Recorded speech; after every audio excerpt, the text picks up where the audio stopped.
Hi Leo, this is Poyo. Hey, Leo, para to sa'yo. At ngayon ay March 18, 2026. Sa mga Leo, tingnan natin ang inyong message. Mahalagang message po yun today. March 18, 2026. Sa mga Leo. Okay. Leo, this is Poyo. Mahalaga ito Poyo. Mahalaga ito sapagkat ikaw ay may hinihintay. May hinihintay ka at ito ay napakatagal mo nang hinihintay. Kaya lang parang ang tagal dumating. Tinitingnan mo ang yung message o tinitingnan mo kung paparating na naghihintay ka. May darating pa ba? Tumanay opportunity o tao. Guys, tingnan natin. Ang message po yun na may kaugnayan dito sa message mo. Sa iyong tatlong message na to na mahalaga. Okay. So, ikaw ay mayroong difficult na pinagdadaanan. Sa Leo na nandito, guys. March 18, 2026. Hindi na to magtatagal, guys, at ito ay magiging okay na. Malalagpasan mo to. The sun will shine again. The birds will sing. The clouds will clear. And you will be glad to keep moving forward, Leo. Okay? Ikaw ay mahaba ang pasensya.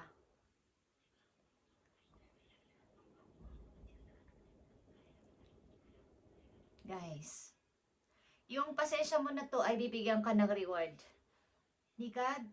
So hold on.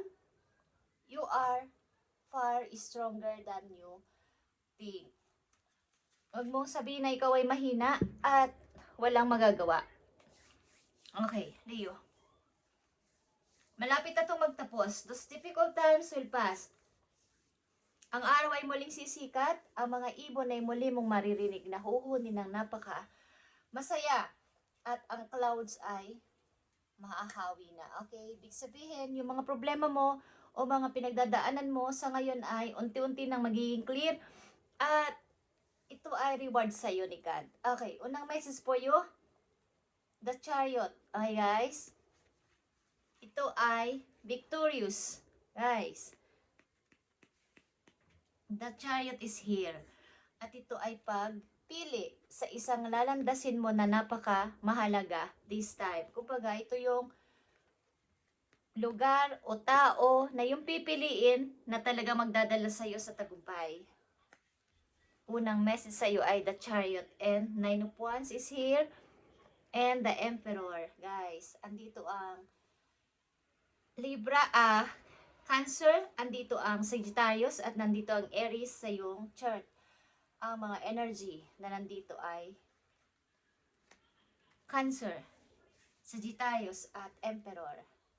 Okay.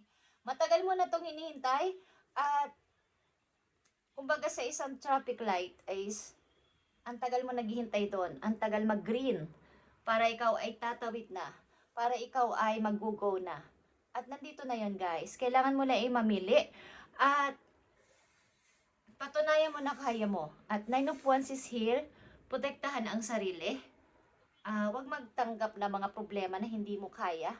Huwag tumanggap na mga messages na hina sa iyong energy, mga toxic na tao na papasok sa buhay mo na alam mong ikaw ay magkakaroon ng damage sa iyong, kumbaga ikaw ay guguluhin, ikaw ay madidelays, okay, sapagkat ang mga Leo na nandito sa reading ay bubuo ng, kumbaga bagong siya, on in fire, okay, katulad ng Emperor. Nandito ang message po yun na napakahalaga, Leo. You wouldn't plant a seed and then dig it up every day, every few minutes. So if you to see if it has grown, so why or you keep questioning yourself, your hard work and your decisions. Okay, have a patience, stop overthinking and keep watering your seeds. Sabihin, kapag kayo halimbawa nagtanim ng o naglagay ng buto sa isang paso, hindi mo naman to kailangan ng palaging bantayan. Kumbaga, keep watering. Bigyan mo palagi ito ng tubig. Minsan kinakausapan nila para habang lumalaki o habang tumutubo yung buto na inyong tinanim, kinakausap. Okay, may mga ibang nagtatanim na ganun. At binibigyan talaga ng tubig. Okay, binabantayan. Dinadalaw-dalaw. Hindi yung pag nilagay mo sa paso, pababayaan mo na lang hanggang sa sumibol. So, hindi siya mag-grow ng maayos kung walang tubig o walang hindi binabantayan.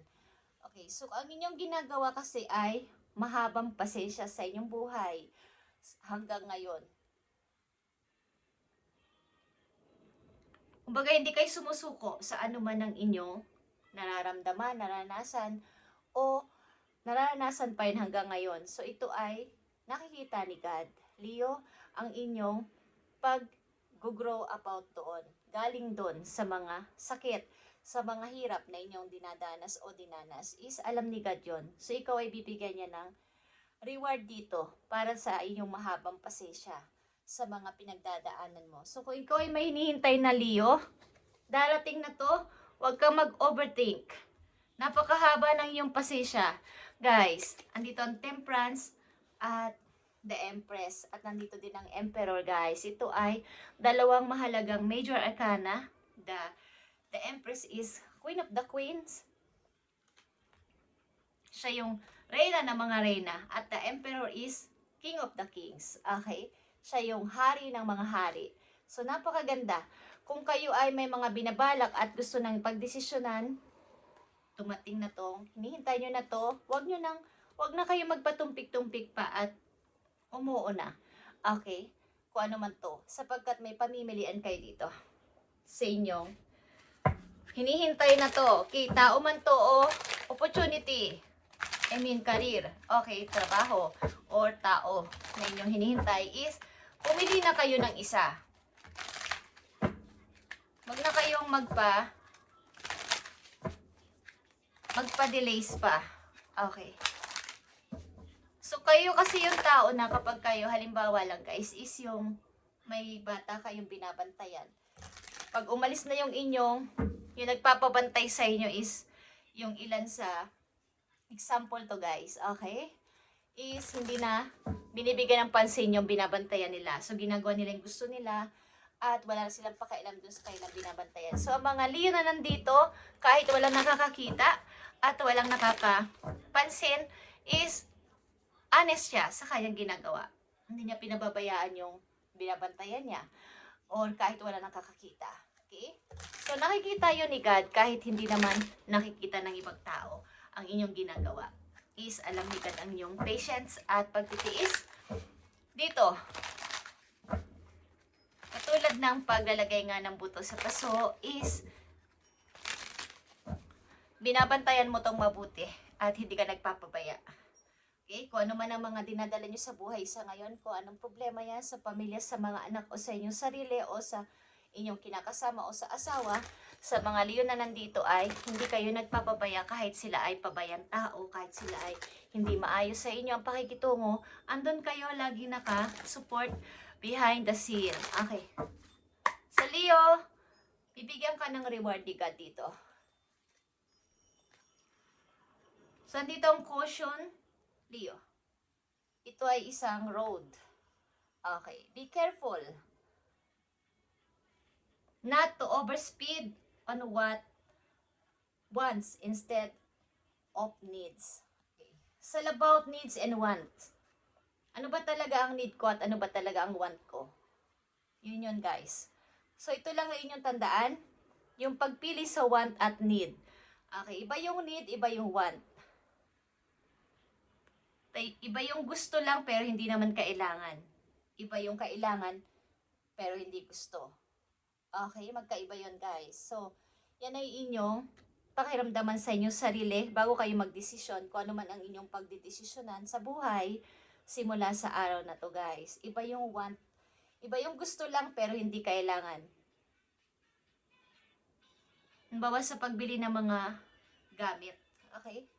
Need lang because need niya because gagamitin niya.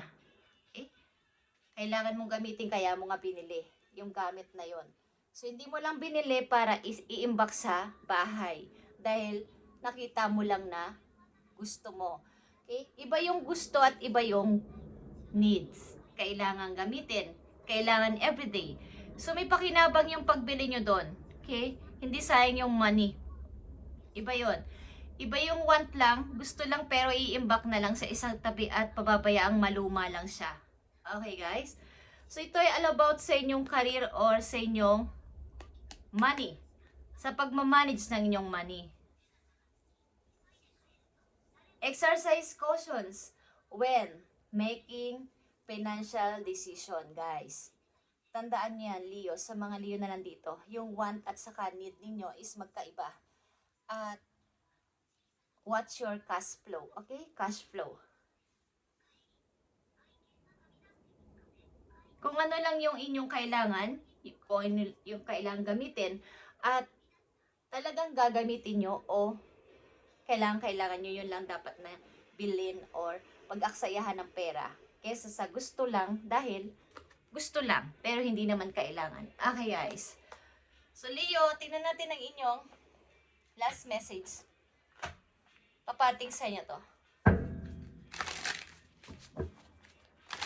Ang inyong pagdedesisyon na simula sa araw na to ay papunta sa iyong tagumpay. So ikaw ay maging matalino sa pagdedesisyon sapagkat ito ay reward sa iyo ni God sa iyong mahabang pagpapasensya at pagtitiis sa iyong mga problema at sa mga inalagaan o sa inyong mga pinantayan o something na inyong pinakisamahan. Okay. Huwag basta-basta tumanggap ng mga messages na magbibigay sa'yo ng problema. Isasama ka sa problema nila pero hindi mo naman yun problema. Okay? Mabibigyan ka lang nila ng pasanin. Okay, guys? So, papating sa yung message is 6 of Pentacles, guys. Aayos ang pagdaloy ng money sa inyo. Ito ay give and take. Aayos ang pagdating ng money sa inyo at nandito naman ang 9 of Wands. Iwasan talaga ang okay. Knight of Sword, mayroon kayong plano mag-travel, sasakay kayo ng eroplano, Leo. At maaaring ito man ay travel ng pagbabakasyon or travel na may kinalaman sa trabaho. So maaaring ilang Leo na nandito ay nagbabalak magtrabaho sa ibang lugar na sasakay ng eroplano, guys. At nandito ang 6 of Pentacles, papating sa inyo ang pagdami at pag-angat nyo sa pera. So maging maingat kayo at tingnan ninyo ang inyong paggastos, guys. Ito ay caution, okay? Na nangangailangan ng attention. Na iba yung needs, iba yung wants. Okay, Leo, thank you and God bless.